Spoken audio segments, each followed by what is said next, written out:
mis hermanos, por favor, en esta tarde. El Señor les continúe bendiciendo a todos. Amén, hermanos. No sé si los niños que están aquí presentes, aunque no están todos, van a pasar sus clases con las maestras. Quiero recordarles a todos los padres, si no lo han hecho ya, que ahora en este mes de julio darán comienzo los campamentos después de haberlos suspendido durante 2 años. Durante 2 años no hemos podido celebrar campamentos, ni de niños, ni de jóvenes, pero este año, gracias al Señor, parece que se van a poder celebrar. Espero que no haya cambios de última hora. El primer campamento será el de los niños. Después tendremos otro campamento para los adolescentes y después habrá finalmente un campamento para los jóvenes. Anderson y Vanessa están en este momento en Fuerteventura. Creo que se tenían que anotar con ella o con Irly, pero en este momento hay hermanos que están trabajando en la iglesia del Puerto de la Cruz, en las instalaciones que tenemos allí, porque es allí donde se van a llevar a cabo los campamentos de niños, de adolescentes y de jóvenes, ¿vale? Entonces están remodelando, están cambiando todos los baños, la cocina, las duchas, se han hecho duchas nuevas, se han puesto más, ¿verdad?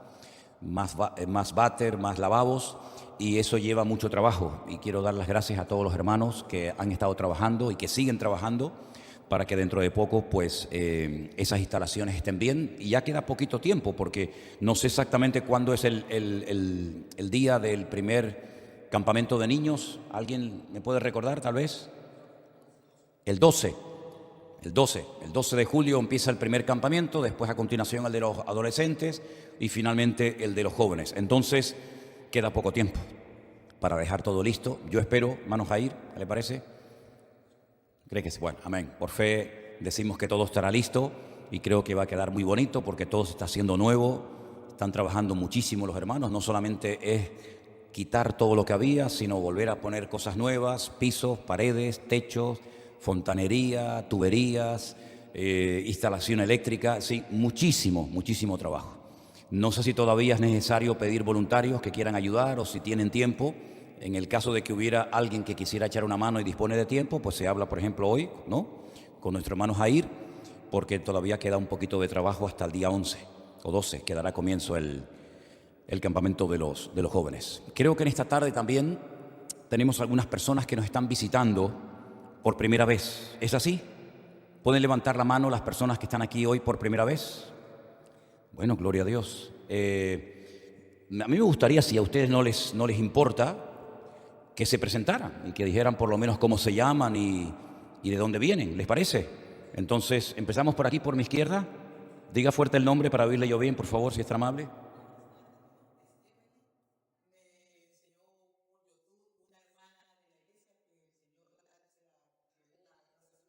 ¿Oh, sí?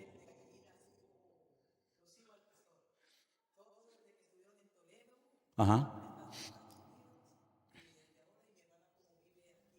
¿De dónde es usted? Ok, vino a ver a sus familiares. Muy bien.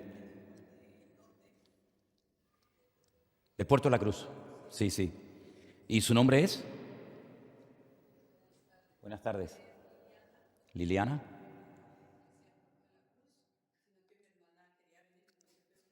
Claro. Muy bien. ¿Y es su marido? ¿Cómo se llama usted? Ricardo. Bueno, pues en esta iglesia tenemos la costumbre a las personas que están por primera vez, le damos un aplauso de bienvenida. Que Dios les bendiga y gracias. Gracias por estar con nosotros. A las personas nuevas, si no tienen una Biblia o un Nuevo Testamento, nosotros les regalamos siempre una Biblia. Si tienen, pues ustedes tienen, vale, perfecto, no hay problema. Así se la damos a otra persona que no tiene, ¿de acuerdo? Habían más manos levantadas para que usted levantó su mano, ¿cómo se llama?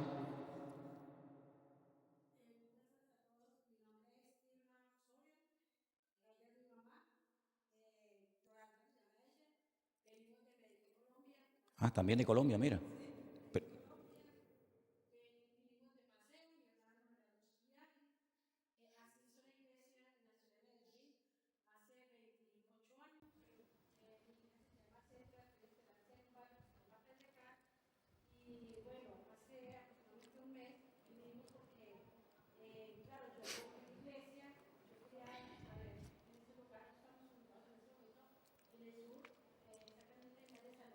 Ajá.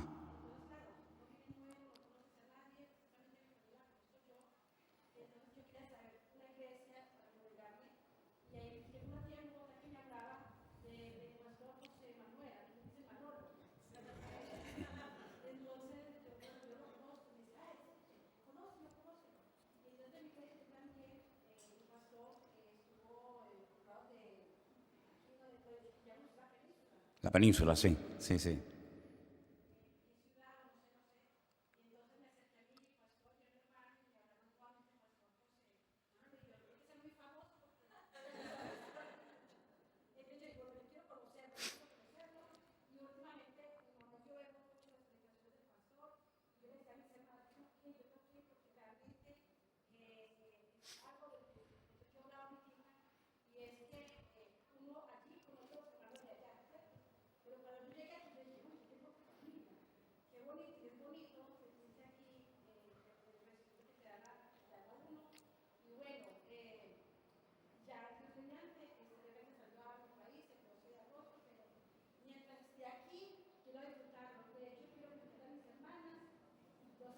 Bueno, déjeme que le diga una cosita. Los hermanos que están viéndonos en sus casas en internet, que son muchísimos, nos dicen que no están oyendo lo que ustedes están diciendo. Déjeme que diga una cosita. Estamos presentando a personas que están en esta tarde por primera vez de visita. Tenemos a unas personas que vienen de Medellín. Usted me decía que también es de Colombia.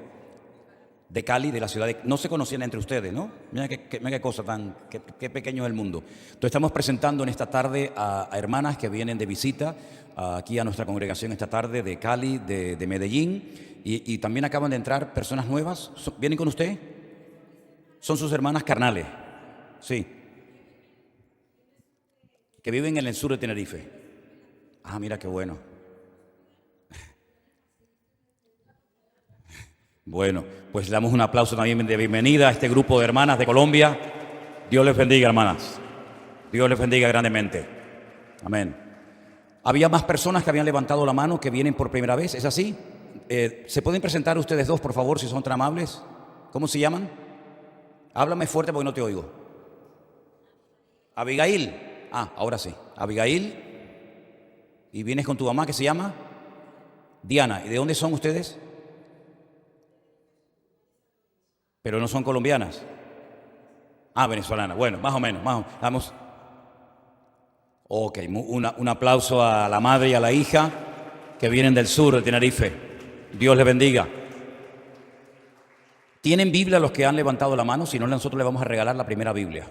Margarita, aquí hay personas que necesitan que se les regale una Biblia. Hay más personas atrás que habían... ¿Usted había levantado su mano ahí al fondo? Dígame su nombre, por favor. Margarita. ¿De dónde viene? Del sur de Tenerife. También. ¿De qué parte de Colombia? ¿De dónde es? De Antioquia. Bueno, pues ¿qué pasa con los colombianos? ¿Se pusieron todos de acuerdo hoy para venir aquí o qué? Pues hermana, Dios le bendiga, Margarita, y que el Señor le bendiga. La primera vez que viene. Bueno, gloria a Dios. Le damos un aplauso a nuestra hermana Margarita, también de Colombia, que nos visita hoy por primera vez. Bendiciones. ¿Hay más gente nueva? ¿Usted también, señora? ¿Cómo se llama usted, por favor? Usted es de Uruguay. Oh, Héctor Dimitrio, sí, claro, los conocemos hace muchísimos años, Héctor y María.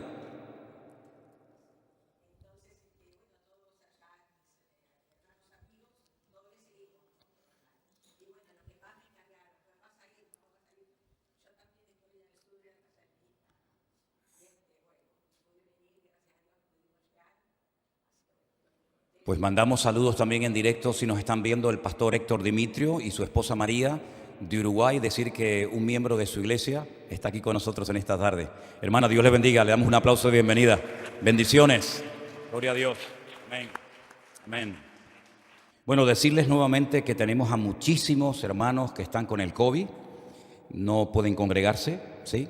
Incluso Matías, que también lo conocen ustedes, que es el que junto con mi hija Priscila pues están siempre aquí llevando la alabanza. Yo he hecho lo que buenamente he podido. Y también están, o han tenido hace poquito COVID, ahora están en el hospital porque ha nacido el niño anoche, a las 5 de la madrugada. Menuda hora también se buscó el niño para nacer, ¿no? Podía haber nacido a las 2 de la tarde, 1 al mediodía, pero 5 de la mañana. Bueno, yo también nací de noche, ¿no? Muy tarde, ¿no?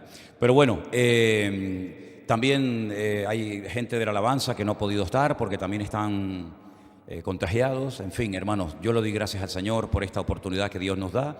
Espero que no tengamos que volver otra vez a cerrar la congregación como la tuvimos durante algún tiempo.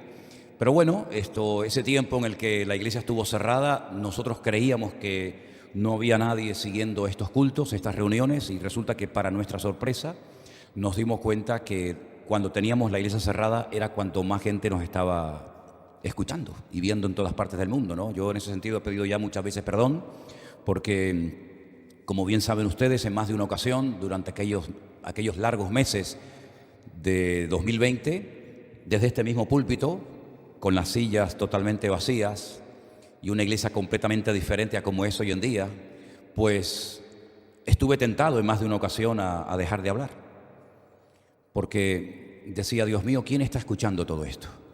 ¿Quién está viendo estas reuniones si hay miles de iglesias que se han cerrado? Muchos pastores, más de los que yo me había imaginado, han muerto. En este último viaje que hemos hecho a México y a Estados Unidos, así lo hemos podido comprobar. Muchas iglesias se cerraron y nunca más se volvieron a abrir. Pastores murieron y no hubo nadie que ocupara su lugar. Y muchas iglesias se cerraron porque no había obreros, no había personas que se hicieran cargo de la congregación. Conocimos a unos hermanos en Israel este año cuando estuvimos en febrero por allá, que nos dijeron que cuando terminó el tiempo del confinamiento, pues el pastor comunicó oficialmente que la iglesia no se iba a cerrar más, no se iba a abrir más, la cerró definitivamente. Y me dijeron que era una iglesia con más de 2000 personas, lo cual me pareció una auténtica locura y un disparate cerrar una iglesia, ¿no? Da igual si tiene 2000 o tiene 10, da exactamente igual, ¿no? Pero damos gracias al Señor de que en ese tiempo parece que el Señor estuvo utilizando todo lo que desde aquí se enseñaba y se compartía. Y no solamente los cultos de los jueves y de los domingos, sino también aquellos devocionales y aquel pastor online que se hacía todos los días de lunes a viernes. Trajo mucha luz, trajo mucha claridad, quitó mucha ignorancia, muchas escamas de los ojos espiritualmente hablando.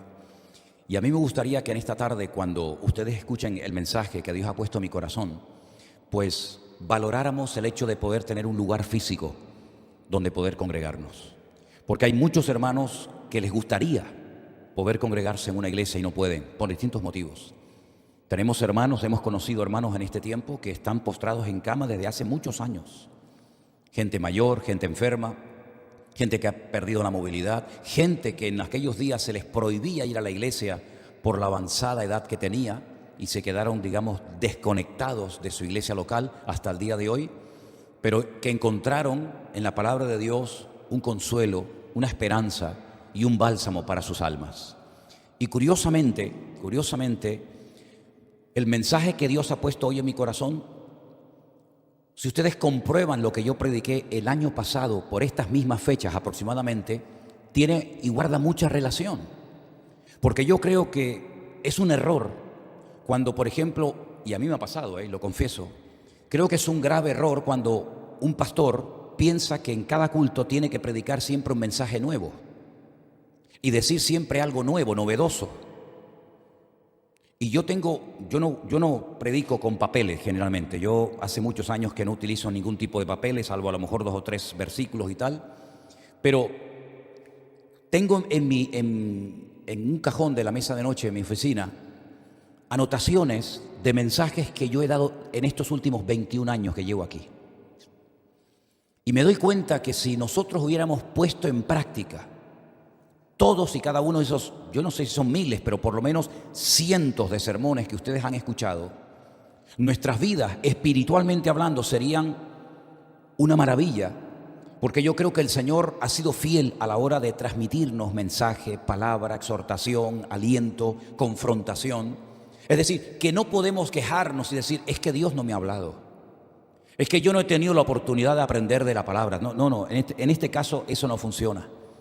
Nosotros hemos tenido mucha palabra, muchos mensajes, muchas oportunidades, Y yo espero que este mensaje que ustedes van a escuchar esta tarde no sea un mensaje más dentro del almacén de tu alma, sino que sea realmente algo que te ayude a valorar primeramente lo que tienes y sobre todo a ponerlo en práctica, que de eso se trata cuando oímos la palabra. Quiero llevarles al último libro de la Biblia, del Antiguo Testamento me refiero. En nuestras Biblias, como bien saben ustedes, lo he dicho muchas veces, la Biblia que tenemos la tradujo del griego y del hebreo un cura, un sacerdote español que vivía en Sevilla, que tuvo que huir de España para salvar su vida de lo que estaba haciendo en aquel momento la Santa Inquisición. Y tuvo que huir a varios países de Europa, Suiza, Alemania, y desde allí escribió y tradujo la Biblia. Por supuesto no eran centenares, miles y miles de ejemplares, ¿verdad? Pero esas copias se fueron trayendo a España y los que tuvieron el privilegio de poder tener acceso, porque la mayoría de la gente en aquellos tiempos era analfabeta en España, no sabían leer ni escribir. El único pueblo de la historia que nunca han sido analfabetos es el pueblo de Israel. El pueblo de Israel nunca tuvo problemas a la hora de saber leer o escribir. Siempre sabían leer y escribir porque aprendían en casa con la palabra de Dios. Les en cuenta que el regalo que el Señor le hace al pueblo de Israel cuando salen de Egipto a un grupo de esclavos es un libro, es la ley, la Torá. Luego eran esclavos pero no eran ignorantes. Eran esclavos pero sabían leer y escribir. Y Dios les regala un libro que lo tenemos en nuestras Biblias, que está formado por 5 libros, por eso se llama el Pentateuco, que viene del número 5, Jumash en hebreo.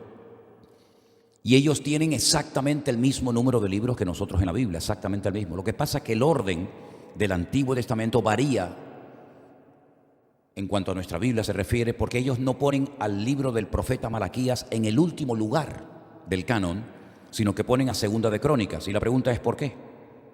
¿Por qué quitaron a Malaquías cuando es el último profeta del Antiguo Testamento y lo ponen en otro lugar y ponen Segunda de Crónicas?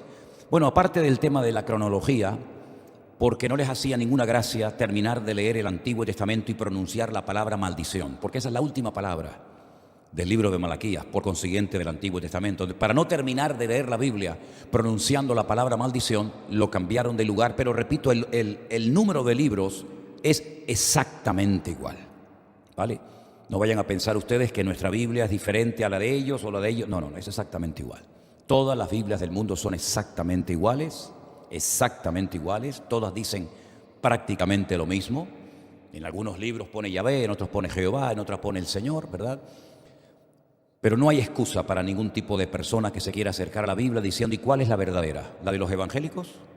¿La de los mormones? ¿La de los testigos de Jehová? Bueno, en ese caso sí tenemos que decir que los mormones tienen su propio libro, que no tiene nada que ver con la Biblia, que se llama el libro del Mormón, donde un joven de 18 años dice que una noche recibió la visita de un ángel llamado Moroni, lo llevó al campo y le dijo que desenterrara unas planchas de oro que estaban debajo de un árbol, las tradujo y de ahí nació el libro del Mormón. Lógicamente las planchas nunca aparecieron. Y el libro del Mormón es permítame la expresión, una auténtica americanada. No tiene nada que ver con la Biblia, porque ponen a los Estados Unidos como si fuera la tierra prometida y dice cosas que son totalmente fuera de contexto. Los testigos de Jehová manipularon la Biblia, cambiaron textos, manipularon la Escritura, porque como ellos no creen una serie de cosas que están en la Biblia, se hicieron su propia Biblia. Pero quitando esas 2 sectas, que son tal vez de las más conocidas en España o en el mundo, todas las Biblias del mundo dicen exactamente lo mismo. Y este hombre llamado Malaquías fue la última voz, la última oportunidad que tuvo este pueblo, esta nación, para prepararse antes de que entraran en un periodo de 400 largos años de silencio.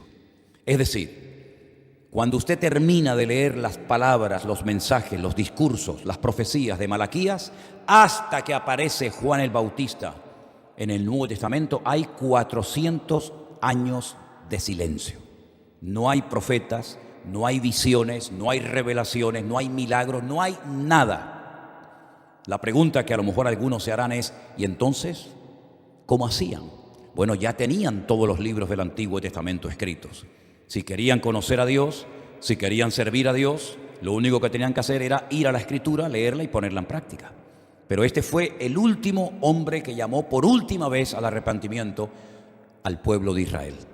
quiero ponerles ahí en la pantalla de la iglesia para que ustedes lo puedan ver, una especie de bosquejo donde ustedes van a ver cosas muy interesantes referentes a este libro del profeta Malaquías. En primer lugar, la fecha. Tenemos una joya en nuestras manos, ¿eh? Este libro fue escrito aproximadamente entre el año 460 y 435 antes de Cristo. Yo no creo que ninguno de nosotros tengamos una reliquia que tenga más de 2500 años en nuestras casas, no lo creo. Pues aquí la tiene. Usted tiene en su mano un libro que se escribió hace más de 2400 años y ahí lo tiene en castellano, en su lengua, para que usted lo pueda entender perfectamente. A lo largo del libro hay 4 temas, ahí los tiene usted bien especificados, que son los que vamos a encontrar leyendo las páginas de este libro tan interesante. Mensajes donde el profeta acusa, confronta, zarandea a la nación para que vuelvan otra vez a los verdaderos caminos, al arrepentimiento verdadero.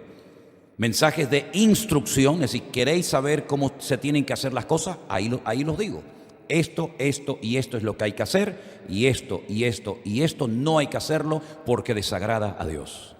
Por supuesto, hay mensajes de juicio.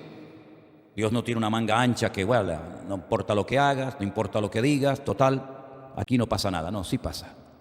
El que no lo creas es otro tema. Pero que las consecuencias de la desobediencia, de la soberbia, de la arrogancia y de darle las espaldas a Dios son terribles, no te quepa la menor duda. Es que yo no creo en eso. Eso ya no es problema mío, amigo, eso es problema suyo. Pero que Dios es un Dios de amor y un Dios que es un juez justo, que no tolera ni le consiente el pecado a nadie, de eso no te quepa la menor duda. Hay mensajes de juicio, pero también hay mensajes de esperanza, ¿sí? Dios te confronta, Dios te habla, Dios te sacude, te toca la conciencia y te da la posibilidad de cambiar. Si no cambias, no le eches la culpa al gobierno, no le eches la culpa a la iglesia, no le eches la culpa a Dios, no le eches la culpa al diablo, no le eches la culpa a nadie. Mírate a ti mismo, que es lo que el profeta Malaquías intenta hacer a lo largo de su ministerio, que la gente se deje de justificar, que la gente se deje de echarle la culpa a los demás y se den cuenta de que son ellos, a título personal, los que se han metido en un callejón sin salida y del cual algunos, lamentablemente, no quieren salir. Vamos a comenzar a leer a partir del capítulo 1, si les parece. En el capítulo 1, el primer versículo nos da un dato muy interesante.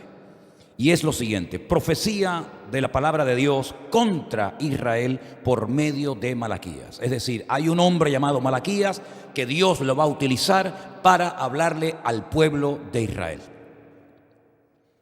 Por consiguiente, tenemos que centrarnos en la historia y tener en cuenta que lo que Dios le va a decir al pueblo a través de Malaquías no es un mensaje para todas las naciones de la tierra.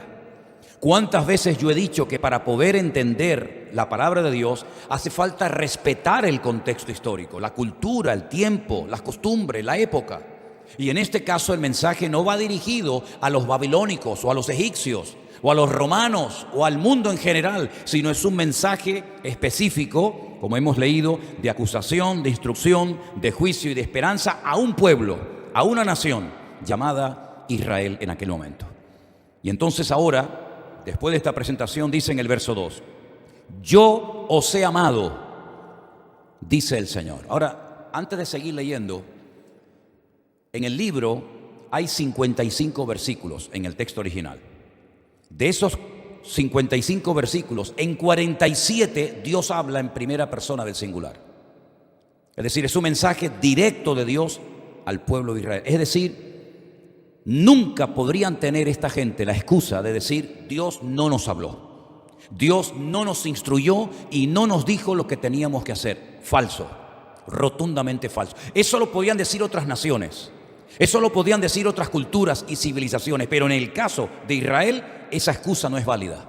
Porque si a un pueblo Dios le habló, sin lugar a dudas, fue al pueblo de Israel. Y Dios le dice a ese pueblo, yo os he amado, dice el Señor.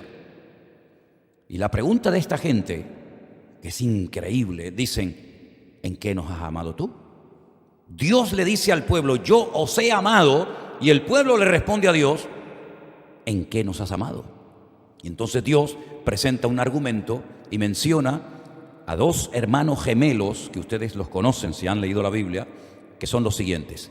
¿No era Esaú hermano de Jacob?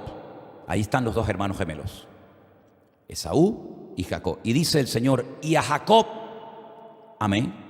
Es decir, de los dos que nacieron, Esaú y Jacob, estos hermanos gemelos que eran totalmente diferentes por dentro y por fuera, Dios escogió a Jacob, al cual tiempo más tarde, como bien saben ustedes, les cambió el nombre. Ese pueblo llamado Israel, primeramente, ¿verdad?, tiene que ver con Jacob, y Dios le cambia el nombre a Jacob porque el nombre Jacob tiene una connotación completamente diferente a lo que Dios quería hacer a través de ese pueblo. La palabra Jacob lleva en la primera letra una letra que se llama la yod, que es como una especie de gancho, y hace referencia al hecho de que el día que lo parió su madre, ¿verdad?, dice la Biblia que él enganchó el talón de su hermano para no dejarlo salir, y ahí hubo una pelea. Ya había una pelea en el vientre de la madre, y fueron guerreros toda la vida, siempre pelearon el uno contra el otro, pero Jacob siempre fue un hombre que intentó obtener la bendición a cualquier precio. Y ahí viene bien el refrán que dice, el fin no justifica los medios. En este caso Jacob, si tenía que engañar, engañaba. Si tenía que mentir, mentía. Si tenía que manipular, manipulaba. Es decir, cualquier cosa con tal de obtener lo que yo quiero. Ese espíritu está muy latente en la sociedad hoy en día. Ya lo podemos ver en las criaturas pequeñas hoy en día, que ponen a llorar y a llorar y a llorar y a pedir y a patalear y a insultar y a lo que sea, hasta que la madre dice, toma, y entonces ya el niño se calla. Ese es el espíritu que tenía Jacob, siempre tratando de obtener las cosas a cualquier precio. Engañó a su padre, suplantó la primogenitura de su hermano por triquiñuelas, etcétera, etcétera, ¿verdad? Hasta que Dios dijo, basta, ya está bien. Ya has vivido mucho tiempo dándole rienda suelta a ese caballo desbocado que llevas por dentro, y a partir de ahora yo te voy a enseñar otra forma, otro estilo de vida. Y por eso le cambia el nombre y le pone Israel. El nombre Israel es muy interesante, yo creo que ya en su momento lo expliqué. Cada una de las letras, cosa que no ocurre en ningún otro idioma más que en hebreo, tiene un significado. No vamos a entrar en ese detalle ahora, pero si partiéramos el nombre Israel en dos y pusiéramos la primera parte Yashar, Yashar significa recto, en línea recta. El significa Dios. Todo nombre que termine en él en hebreo es Dios, ¿verdad? Entonces es una forma diferente de andar. Has caminado torcido, mintiendo, engañando, manipulando, usurpando, ¿verdad? Desde el vientre de tu madre ya estabas peleando contra tu propia sangre, contra tu propio hermano, pero yo te voy a enseñar una forma recta de conducirte en la vida. Y bueno, todos conocemos el día, la hora y el lugar donde Dios le cambió el nombre a este hombre, y su vida fue completamente diferente. Y eso es lo que nos ha pasado a nosotros. Yo no me llamaba Jacob, pero todos y cada uno de nosotros nos hemos sentido muy identificados con este personaje, porque cuando llegamos a Dios, no el día que nos pusieron en la pila bautismal, ese día yo no llegué a Dios, ese día yo no me enteré de nada. Yo llegué a Dios cuando tenía 17 años y escuché una palabra, un mensaje que tocó mi corazón, y ahí yo tuve que tomar una decisión: o caminar como había caminado antes de conocerle a Él, o caminar de una forma distinta como Él me ha enseñado y me ha instruido en su palabra. Y esta es la vida cristiana. La vida cristiana no es cambiar de religión. La vida cristiana no es dejar de ir a misa para venir a un culto, dejar de ir a un cura para ir a un pastor. Esa no es la vida cristiana. Eso tal vez son detalles, ¿verdad? Pero no es lo principal. Lo principal es que hemos tenido un encuentro, una experiencia personal con Dios. Y ese Dios nos ha cambiado la vida. Y ahora uno se tiene que preguntar, ¿voy a seguir siendo el mismo de toda la vida? Manipulador, orgulloso, soberbio, arrogante, mentiroso, etcétera, etcétera. ¿O voy a intentar, por lo menos con la ayuda del Señor, vivir una vida diferente, lo más parecida a la que Él nos dejó como ejemplo en la Biblia? En eso consiste la vida cristiana. Claro, el listón está muy alto. No es fácil imitarlo a Él, pero no es imposible. Y con su ayuda y con su respaldo vamos a poder caminar cada día más derechos delante de la presencia del Señor. Amén, hermanos. Por eso la vida cristiana, yo siempre lo he dicho, el hombre que es un cobarde no sirve para ser cristiano. Porque para ser cristiano hay que tener mucho valor. Porque te vas a enfrentar con los amigos, te vas a enfrentar con los vecinos, te vas a enfrentar hasta a veces con la familia. Vas a verte más solo que la una. Te van a llamar de todo, que te han comido el coco, que te van a sacar el dinero, que te has metido en una secta. Y para soportar todo eso, por amor a Dios, un cobarde no puede. Un cobarde dice, ¿quién? Yo. Ser el hazmerreír en el ejército, en el equipo de fútbol, en los compañeros de trabajo, en la universidad. Mejor es ir a favor de la corriente y así no me meto en problemas. ¿Y qué dijo el Señor? Que esta vida es como un camino muy ancho, una avenida muy ancha, que todos van por ella, pero es un camino que lleva a la perdición. Pero luego hay un camino estrecho que se va en fila india, no de la manita de nadie, que es un camino estrecho, al cual no le gusta a mucha gente, pero que lleva a un camino seguro, que es a la misma presencia de nuestro Dios. Él te dice, este es el camino ancho, todo el mundo va por él, no hay problema. Y este es un camino estrecho. Tú decides, para eso Dios te ha hecho libre. Dios nos había podido meter una especie de programa en la cabeza, imposible de rebelarnos contra Él, teníamos que amarle por fuerza, pero Dios no lo hizo así. Dios nos creó con la capacidad de amarnos o de matarnos. Dios nos ha hecho con la capacidad de poder ayudar con estas manos a levantar a una persona que ha caído, o de coger con estas manos y partirle la cabeza y matarlo. Dios te ha creado con la capacidad de amar a tu esposa o de engañarle con todas las que vengan por delante. Dios te ha creado con la capacidad de leer la Biblia o de quemarla y perseguirla y cuestionarla. Eso es lo que se llama el libre albedrío, que lamentablemente la mayoría de la gente lo ha utilizado pues para lo malo, para su propio beneficio, pero no para agradar y honrar a Dios, ¿verdad? Entonces ahora, cuando el pueblo de Israel le preguntan ese descaro a Dios, ¿en qué nos has amado?, Dios le da un argumento diciendo, oye, yo te recuerdo que el día que tú naciste, nació otro hermano contigo, y yo decidí escogerlos a ustedes, y los descendientes de Esaú, que fueron los edomitas, dime dónde están los edomitas hoy en día. Yo no tengo tiempo para explicar todo esto, pero si ustedes estudian un poco de la historia, no solamente de la Biblia, sino extrabíblica, que fueron de los edomitas. La palabra Edom son los de los rojos, porque Edom o Esaú era pelirrojo, ¿verdad?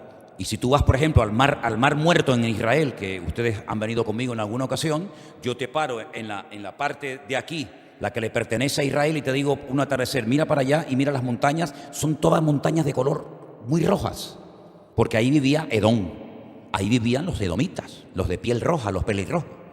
¿Y quién vive ahora allí de los edomitas? Nadie. No existe Edom. ¿Y cómo se llama entonces ese país? Jordania. ¿Y Jordania qué es? Es un invento de los ingleses. Los ingleses, que dominaban aquella parte llamada Palestina en aquel tiempo, cuando se reparten, ¿verdad?, en la Segunda Guerra Mundial el mundo, y unos van por un lado y otros van por otro, los árabes en el desierto le complicaban la vida a los ingleses y los tenían amargados. Al final los ingleses tomaron una determinación y dijeron, oye, esta gente vienen siempre, nos atacan, nos matan, nos quitan los suministros, vamos a hacer algo, vamos a coger a la familia más peligrosa, a los peores del desierto, vamos a llegar a un acuerdo con ellos. Y cogieron a la familia de los hashemitas, que no eran nada, eran beduinos, eran gente que estaba por el desierto buscándose la vida, y le dijeron, mira, hagamos una cosa, nosotros los vamos a nombrar los reyes de este país. Los vamos a hacer reyes, de la noche a la mañana, de salteadores, de maleantes, ahora sois reyes. Os vamos a regalar toda la franja este del Jordán. Nosotros nos quedamos al oeste. El Jordán será nuestra frontera natural. Ustedes se van al este, nosotros nos vamos al oeste, y a este país les pondremos, pues a ver cómo lo podemos llamar, Jordania, ya está. Venga, inventamos un país, les regalamos un país entero para ustedes. Ustedes no nos atacan más, ustedes son los reyes, hagan lo que les da la gana. Y se inventaron un país. Y así nació Jordania. Pero si eso era de Moab, eso era de los amonitas, eso era de los edomitas. Pero Dios le está diciendo a Israel, yo te elegí a ti. Por eso ese pueblo dejó de existir. ¿Queréis más argumentos? ¿En qué os he amado? Si Dios no hubiera escogido y amado a vuestros padres, ninguno de ustedes estaría vivo hoy en día. Y nosotros no estaríamos en esta tarde, en este lugar vivos, si no fuera por la misericordia y por el amor de Dios. ¿Cuántas personas han muerto desde marzo del 2020 hasta el día de hoy? Bueno, yo me acuerdo que la última cifra, si no me equivoco, habían dicho que en España habían muerto ya como unas 70.000 personas por el COVID. No sé si es verdad o es mentira, si exageraron o se quedaron cortos, no lo sé, pero tú estás sentado esta tarde en esta silla. Yo estoy aquí predicando la palabra todavía. ¿Eso no es un acto de amor y de misericordia de parte de Dios? ¿Preferías haberte muerto? ¿Y dónde estarías esta noche si tú estuvieras muerto? ¿Dónde estarías? Bueno, más adelante, en el versículo 6, le dice Dios al pueblo de Israel. Ahí lo tienes. El Hijo honra, respeta al Padre. El siervo a su Señor. Si yo soy vuestro Padre, ¿dónde está mi honra? Y si soy Señor, ¿dónde está mi temor, mi respeto? Dice el Señor de los ejércitos: oh sacerdotes que menospreciáis mi nombre. Porque, ojo, no solamente era el pueblo el que había entrado en un periodo de corrupción total y absoluta, de indiferencia a Dios, sino también la casta sacerdotal. Los sacerdotes eran peor. Los que tenían que ser un ejemplo al pueblo se habían convertido en un mal ejemplo al pueblo. Y el Señor le dice: bueno, ustedes que son sacerdotes, que se dedican a la religión, si yo soy Dios, ¿por qué no me honráis como Dios? Si yo soy Padre, no se llama en la oración Padre nuestro, ¿no? Avinu Sheva Shamayim, ¿no? Si yo soy vuestro Padre, ¿por qué no me honráis? Si yo soy vuestro Señor, ¿por qué no me honráis? ¿Dónde está mi respeto? Y fíjate lo que le responde. Dice: ¿en qué hemos menospreciado tu nombre? Es que no se enteran de nada. Es que la persona ciega no puede entender lo que son los colores. Yo te digo a ti, el amarillo, automáticamente te viene aquí a la mente el amarillo, el rojo, el verde, el azul, el blanco, el negro, el morado. Explícale a un ciego que nunca ha visto qué es el amarillo, qué es el rojo. No sabe nada. No entiende esos conceptos. Tiene que tocar, tiene que oler, tiene que sentir, pero explicarle conceptos, explicarle el mundo de los colores, para él es totalmente imposible. No lo ha visto nunca en su vida. Y para una persona que no tiene sensibilidad y su corazón alineado con Dios, ciertos y determinados temas no los entiende. Por eso dice el apóstol Pablo, cuando escribe una carta a aquellos de Corinto que se creían sabios, les dice: el hombre necio, el hombre sin Dios, no puede entender las cosas de Dios. Podrás entender de matemática y puede ser un fuera serie, es un químico, es un genio en biología, es un fuera de serie en matemática, es un astronauta, es un hombre con una serie de títulos extraordinarios. Sí, no lo discuto, pero para las cosas de Dios es torpe. No las entiende. Y llega un niño con 4, 5, 8, 9, 10 años y lee la Biblia y entiende lo que no es capaz de leer un hombre con toda su supuesta sabiduría. ¿Por qué? Porque las cosas de Dios no pasan por la academia ni por los títulos universitarios, sino pasa por algo que se llama humildad. Y pasa por el decir: Señor, yo no sé nada y quiero aprender como un niño aprende y depende de su padre absolutamente para todo. Y claro, es muy difícil a un hombre de 30, 40, 50, 60 o más años tener que decirle: amigo, lo que tú has heredado o te impusieron, vete tú a saber, fue una religión que tú ni siquiera elegiste. Esto se lo decía yo ahora a muchos hermanos latinos cuando estuve ahora en Estados Unidos, hermanos de Ecuador, de Nicaragua, de Guatemala, de México, de Honduras, de Colombia. Algunos me decían: no, yo vine de visita porque mi hermana, mi cuñado, mi primo, mi sobrino quería que viniéramos hoy a la reunión, me hablaron de ustedes y queríamos saludarlos, pero yo soy católico, me decía, yo soy católico. Digo, ya. Digo, mira, una preguntita, ¿y dónde escogió o dónde decidió usted ser católico? Porque si nosotros los españoles no hubiéramos venido aquí hace 500 años, sino que hubieran, por ejemplo, venido, vamos a poner, los musulmanes, ninguno de ustedes hoy en día diría que soy católico. Dirían que soy musulmán. O si hubieran venido otras civilizaciones. Pero vinieron los españoles, se fueron y dejaron una religión que no servía en España y la dejamos aquí.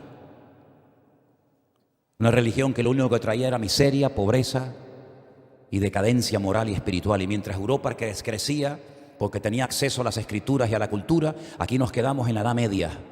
Y encima expulsamos a los judíos y a los árabes, que en aquel tiempo eran los que sabían de tecnología, de matemáticas, de astronomía, y nos quedamos, ¿con qué nos quedamos? Con miseria y pobreza. Y tuvimos que mandar a lo peor a Latinoamérica para poder traer tesoros de allí, y ya de paso le dejamos una religión donde aquí tuvimos que inventar una cosa que se llamó la Santa Inquisición para matar a los que nosotros creíamos que eran nuestros enemigos. Entonces usted me dice que es católico, pero usted va a misa. Dice, no, ni creo en los curas ni en las monjas tampoco. Y entonces dice, pero entonces ser católico es ser nada. Porque por lo menos el musulmán puede presumir de decir, oye, yo 5 veces al día oro, el buen musulmán me refiero. Y ayuno un mes al año en el Ramadán, aunque como por la noche, sí. Pero ¿y el católico? La inmensa mayoría de la gente que dice católica hace años que no pisa una misa. Critica del cura, critica de la monja, critica de esto, critica de lo otro. Es capaz, como yo he dicho, en estos días de carnaval, me imagino que ninguno de ustedes ha participado en esta barbaridad, ¿no? Pero bueno, es la única época del año en la que la gente no se disfraza. Yo siempre lo he dicho, no sé si se me entendió o no, pero yo creo que la única época del año cuando la gente no se disfraza es en la época del carnaval. El resto del año es cuando están disfrazados. En el carnaval no, en el carnaval se ponen y se manifiestan tal y como ellos son. Pero el resto del año nos vestimos con la careta de la hipocresía. ¿Cómo estás? Bien, muy bien. Estás hecho polvo, desastre, un vacío total. ¿Y cómo te va la vida? Bien, muy bien. ¿Y qué tal los hijos? Bien. Uno en la droga, el otro en la depresión, el otro en la brujería, el otro se fue de casa, el otro le pegó a la madre el otro día, el otro está en la cárcel, el otro no sé. No, pero va bien, estamos bien. Pues menos mal que estáis bien. Llegáis a estar mal, os pegáis tiros unos a otros. Y eso es lo que le pasaba al pueblo de Israel, que perdió la sensibilidad, que es lo que le ha pasado a la gente hoy en día. Y eso es lo peor que te puede pasar como persona, perder la sensibilidad.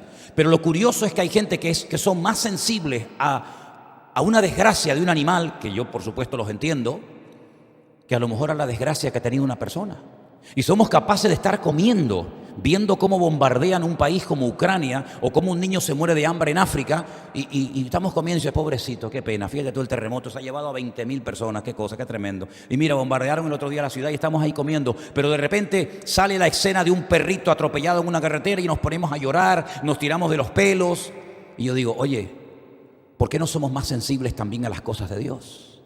Porque somos sensibles a las focas, a las ballenas, a los perros, a los tiburones, a las gallinas, a lo que tú quieras. Pero ¿y por qué no somos sensibles a las cosas de Dios? Yo les voy a decir por qué. Yo les voy a decir por qué el hombre no quiere ser sensible a las cosas de Dios. Por una sencilla razón.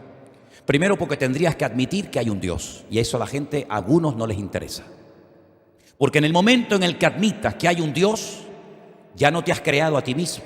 Ya no eres producto de una serie de cambios de mutación, sino que ahora eres producto de una intervención divina. Y eso, ojo, te tira por tierra muchas teorías. Segundo lugar, si ese Dios verdaderamente existe, repito, una hipótesis, si ese Dios verdaderamente existe y Él ha dejado unas directrices, unos parámetros, una Biblia, a través de la cual nos ha hablado y nos muestra el camino correcto y el incorrecto, eso quiere decir que al final del camino yo tendré que rendirle cuentas a ese Dios. Y eso no me interesa. Porque la gente hoy en día quiere vivir en una anarquía total y absoluta. No le quiere rendir cuentas a nadie. Yo me acuerdo hace años había un respeto a la policía que hoy en día se ha perdido. Hoy en día se ha perdido el respeto a los padres. ¿Se acuerdan antiguamente cómo eran los padres? En mi época, que no estoy hablando del siglo XIV, en mi época se decía, cuando los adultos o los padres hablan, los niños se callan. Hoy en día es al revés. Cuando el niño habla, el padre y la madre se callan a que el niño exponga. ¿A qué niño se le ocurriría hace años atrás decirle, no mamá, eso no es verdad, eso es mentira? Dile eso a tu padre hace unos años atrás.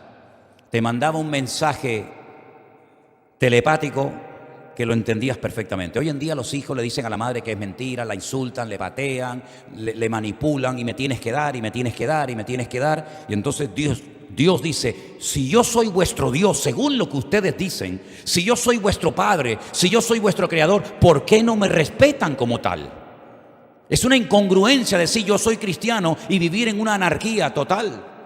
Porque si eres cristiano, busca, mira en un diccionario si te interesa qué significa la palabra cristiano.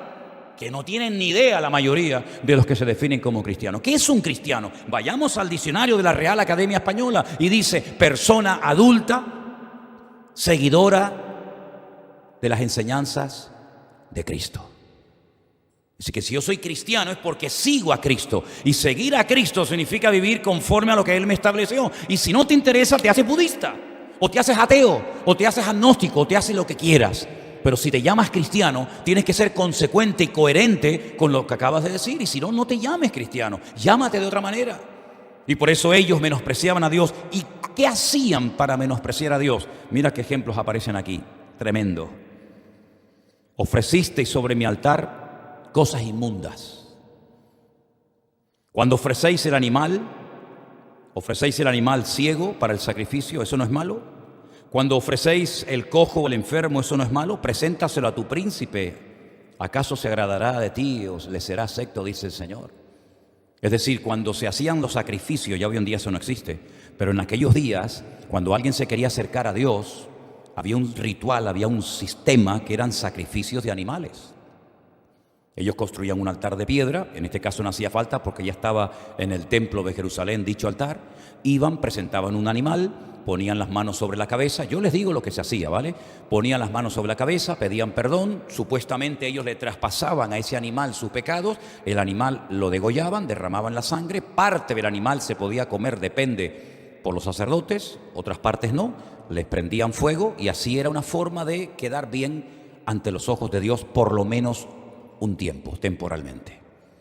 Pero claro, cuando Dios pedía que trajeran esos sacrificios, no le podías traer, como hemos leído aquí, el peor de la manada. Ibas a la manada y decía, a ver, el enfermo, aquel que está con el ojo así todo hinchado, aquel que está enfermo, que tiene unos bultos terribles, ese, vamos a cogerlo, ese para el Señor.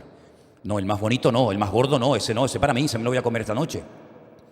Entonces, cuando llevaban esos sacrificios de animales deteriorados, enfermos, etcétera, a la presencia del Señor, Dios les decía al pueblo, mira, ¿y por qué no coges ese animal enfermo y se lo llevas a tu padre y le dices que lo quieres invitar esta noche a comer? Ponle a tu padre encima de la mesa un cordero con un bulto así y papá, hijo, ¿esto qué es? No, está un poquito enfermo, pero está bueno, come, que está rico. O invita al príncipe de Israel o invita a una autoridad a ver si eres capaz y tienes la cara de ponerle un animal mutilado, cojo, ciego, enfermo a una autoridad, y si no lo haces con ellos, ¿por qué lo haces conmigo? Esa es una forma de faltarle el respeto a Dios. Pero hoy en día, tú puedes decir, pero bueno, hoy en día no existen los sacrificios, es verdad. Pero Pablo dice en Romanos capítulo 12, verso 1 y 2, presentad vuestros cuerpos en sacrificio vivo, santo, agradable a Dios, que es vuestro culto racional. ¿Qué tipo de cristianismo tú estás viviendo? ¿Qué tipo de relación tú tienes con Dios? ¿Le das a Dios lo mejor de tu vida, si es que se lo das? ¿O no le das nada al Señor y eres mezquino y eres avaro? Porque yo observo muchas veces a ciertas y determinadas personas que son capaces de pararse delante de una maquinita y gastarse cualquier cantidad de dinero, ¿verdad? Porque están enganchados a ver si me sale el premio gordo y son tan torpes que meten 300 euros para sacarse un premio de 20. O meten 1000 para sacarme un premio de 500. Pero vamos a ver, se ha perdido hasta la lógica, el sentido común. Y luego tienes a lo mejor en tu casa una carencia, una necesidad, y eres incapaz de proveer para los tuyos, pero eres capaz de estar todo un santo día frente a una máquina, jugando a las tragaperras, jugando a esto, jugando a lo otro, con la esperanza de que te toque un premio para levantar cabeza y pagar lo que debes. ¿Y tú te lo crees? ¿Y tú te lo crees con la edad que tiene? ¿Ese cuento tú te lo has creído? Pues esa es la realidad de muchos hogares en España. Esa es la realidad de muchas personas que tienen un vacío tan grande en sus corazones, que son capaces de invertir su dinero, su tiempo, su sabiduría, su todo en algo que no aprovecha, y después se encuentran peor, más vacíos y más confundidos que antes de haber hecho eso. ¿Y qué es lo que está diciendo el Señor a través del profeta Malaquías al pueblo? Cambien, hombre. Que una cosa es no cambiar porque no tuviste la oportunidad de cambiar, y otra cosa es no cambiar porque no quieres cambiar. Y el pueblo de Israel había perdido, como dije, la sensibilidad con Dios, y le daba lo mismo lo que se les dijera. Le entraba por un oído y le salía por el otro. Pero eran religiosos. Habían entrado en esa mecánica, en esa liturgia, ¿verdad? Es como el que se persigna cuando se va a meter en el agua y después se va el fin de semana con la querida. Y tú dices, mira, déjate de persignar menos y sé más fiel a tu mujer, déjate de rollo. Esa incongruencia, esta sociedad de hipocresía, donde colamos el mosquito y nos tragamos el camello. Donde somos capaces de decir, no, eso no se puede hacer, ¿por qué? Porque no, pero después resulta que permitimos cosas terribles que si levantaran cabeza, nuestros antepasados se caerían de espaldas diciendo, pero tan bajo habéis caído, tan bajo habéis caído. Un hombre que es un juez, que ha estudiado un montón de años, le permite a un chaval de 8 años, porque se siente de otro sexo, permitirle un cambio de operación a un niño de 8 años porque lo ve serio en sus argumentos. Es impresionante, ¿verdad? La sociedad en la que hemos vivido se parece mucho a la época de Malaquías, en la que a lo bueno lo veían como malo, lo malo lo ven como bueno, y en medio de esta selva en la que vivimos, con ordenadores, con iPad, con teléfonos y con esto y con aquello, cada vez la sociedad más vacía, cada vez más distanciados los unos de los otros, y como aquella cultura de Grecia que estaban todo el día dándole culto al cuerpo. Si ustedes se dan una vuelta por estas calles de la iglesia, van a contar 10 gimnasios. En 2 calles, en esta, en la que baja y en la que da la vuelta a la iglesia, 10 gimnasios. Y te los encuentras desde por la mañana temprano hasta altas horas de la noche, machacando el cuerpo, cargando ruedas tremendas, cadenas para arriba. Pero no le digas, mira, ¿quieres venir a trabajar aquí a Mercatenerife a descargar unos camioncitos? No puedo porque me duele la espalda, tengo problema de ciática. Pero luego se pegan 8 horas cargando unas pesas que yo no sé cómo levantan aquello. El culto al cuerpo, igual que los griegos. Eran exactamente igual que los griegos, el culto al cuerpo, ¿verdad? ¿Y Dios, dónde lo dejamos? ¿Dónde lo hemos dejado? ¿Dónde lo hemos perdido si algún día lo tuvieron algunos? Ese es el mensaje que Malaquías le lanza a este pueblo. Y quiero terminar, aunque podría hablar mucho acerca de esto. Fíjense lo que dice en el último capítulo. Porque aquí viene el día ardiente como un horno. Todos los soberbios y todos los que hacen maldad serán como la estopa. Aquel día vendrá y los abrazará, ha dicho el Señor de los ejércitos, y no dejará raíz ni rama. Mas vosotros los que teméis mi nombre, nacerá el sol de justicia, en sus alas traerá salvación. Y saldréis y saltaréis como becerros de la manada, una alegría tremenda. Hollaréis a los malos, los cuales serán ceniza bajo la planta de vuestros pies, en el día en el que yo actúe, dice el Señor de los ejércitos. Acordaos de la ley de Moisés, mi siervo, al cual encargué en Horeb ordenanzas y leyes para todo Israel. He aquí yo envío al profeta Elías antes de que venga el día de Dios grande y terrible. Él hará volver el corazón de los padres hacia los hijos y el corazón de los hijos hacia los padres, no sea que yo venga y hiera la tierra con maldición. Aquí se profetiza, se habla en el futuro de una restauración en la familia. La familia en los tiempos de Malaquías y en los tiempos actuales en los cuales vivimos hoy en día está en crisis total, donde ya el padre no pinta nada. Es un extraño que viene de vez en cuando, que entra y sale, pero que pasa más tiempo en el bar, porque está más cómodo con los amigotes del bar que en su propia casa, porque su casa es un infierno. El otro está con la maquinita todo el santo día, que ya tiene unos músculos aquí en los dedos que un día le van a explotar. La otra está en el ordenador hablando con uno de Jamaica, que no ha visto nunca, pero le da más confianza a aquel jamaicano que este que está todo el día con los amigotes tomando garimbas en el bar, ¿verdad? Y esa es la realidad de la familia muchas veces. No digo que sea la norma, no digo que sea todo el mundo igual, pero vemos que Dios lo que quiere es que tú restaures tu familia. Por cierto, ¿cómo está tu familia? ¿Cuándo fue la última vez que te sentaste y hablaste con tu hijo o con tu hija y le dijiste, hijo, ¿a ti te va bien la vida? ¿Cómo estás? Ya se ha perdido esa comunicación, ¿verdad? Somos capaces de comunicarnos con gente que no conocemos ni conoceremos nunca, pero somos incapaces de tener un mínimo de conversación o de sentarnos un ratito. La última vez que le diste un beso a tu marido, a tu esposa, a tu hijo, a tu hija, ¿cuándo fue? Hay casas que parecen como hostales, ¿no? Uno entra, uno sale, ahora entra uno, ahora entra el otro, ahora come uno se levanta, el otro se lleva la comida a la habitación, el otro no le habla a fulanito, pero dice que son la familia. ¿La familia de qué? La familia Monster, ¿no? La familia Monster, porque la familia cristiana, amigo, eso es otra cosa, donde hay un padre que se veneraba, que se respetaba, ¿verdad? Una madre que era una mujer, un ejemplo para sus hijos, los hijos, ¿verdad? Pero hoy en día todo eso se ha perdido, pero Dios quiere que restauremos los principios básicos y elementales que han permitido que pudiéramos llegar hasta el día de hoy. Y dejadme que diga una opinión personal, si me permiten. Todo el mundo la da, me imagino que también la podré dar. A veces me dicen, es que yo no quiero que mis hijos pasen por lo que yo pasé. Y por eso yo les doy todo lo que me piden. Teléfono, toma coche, televisión, aviones, barcos, satélite, todo. Porque yo no quiero que mis hijos pasen por lo que yo pasé. Y tú no sabes que para ser el tipo de persona que tú has llegado a ser en la vida, con principios, con respeto, con el buenos días, el buenas tardes, el pase usted, el yo me levanto para que se siente la persona mayor, tú no te das cuenta que todo lo que tú aprendiste y padeciste te ha llevado a ese punto que hoy en día todo eso se ha perdido. ¿Qué joven se levanta hoy para darle el puesto a una señora? Nadie. Miran para allá, se hacen el loco, están con la maquinita diabólica y la señora ahí de pie. ¿Cuántas veces todavía encuentras personas mayores que se levantan por la mañana, sales del portal, buenos días, buenas tardes, ¿qué tal? Buen día, señor. Dale los buenos días a muchos jóvenes. Yo muchas veces me he sentido como el hombre invisible. Buenos días.